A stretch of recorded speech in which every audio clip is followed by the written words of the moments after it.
समस्त को नमस्कार सुप्रभात गुड मॉर्निंग टू एवरीवन। आज सोमवार हर हर महादेव प्रभु शिव शंकर आज पूजा अर्चना दिवस। प्रभु आपण प्रति कृपा करंतु, आपण परिवार को सुख समृद्धि रे भरी दिंतु, एति पाखे निवेदन और प्रार्थना। यही अवसर मु गोटे कथा आपण आगे रखापी चाहे।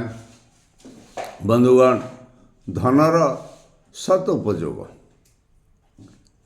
या को भित्ति करी एक पौराणिक कथा मु आपण आगे रखुची।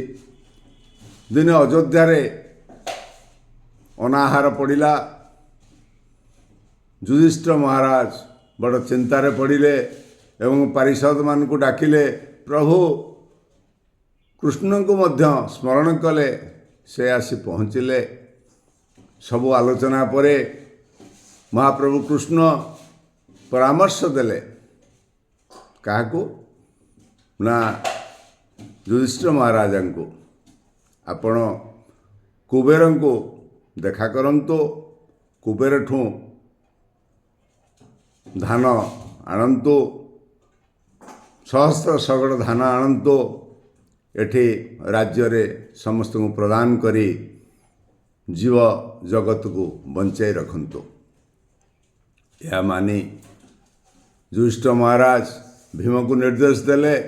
भीम महोदय जाई जेतबळे रास्ता रे जाउचंती सहस्र सगड़ नहीं कुबेरंक घर को, बाटरे अल्प दूर रे कुबेरंक घर ठारू देखिले जड़े वृद्ध व्यक्ति गोटे माणटीए धरी किछि धान रास्तार पड़ी धान को गोटौचंती।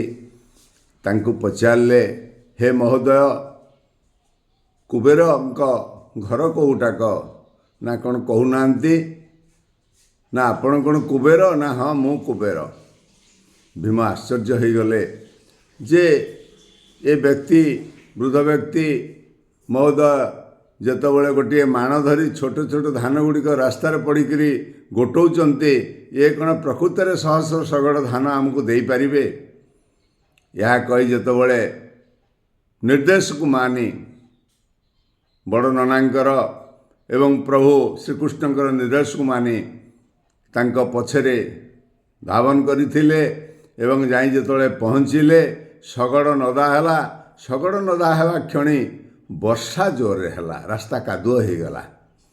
सेठी कुबेर महोदय निर्देश देले, जोठी कादुओ होची सेठी धान को ढाल, सेठी रास्ता को माने सुखिला कर। ढाली ढाली शेष रे रास्ता सुखिला करागला एवं ता उपरे सहस्र सगड़ धान गला। एर तात्पर्यता मु कहिबार कारण होउछि धन को सद्विनियोग करिबा, उपयुक्त समय रे नियोजित करिबा, ये होउछि प्रकृत मनुष्यर धर्म।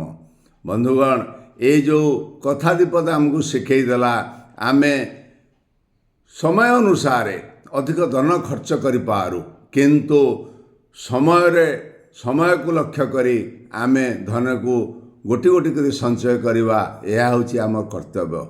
यह को आपण लक्ष्य करी कार्य कले जीवन में केबे असुविधार पड़िबे नहीं। जय जगन्नाथ एति कहि रहउछि। आपण मान को समस्तंकर मंगल हो। जय जगन्नाथ। प्रभु नमस्कार।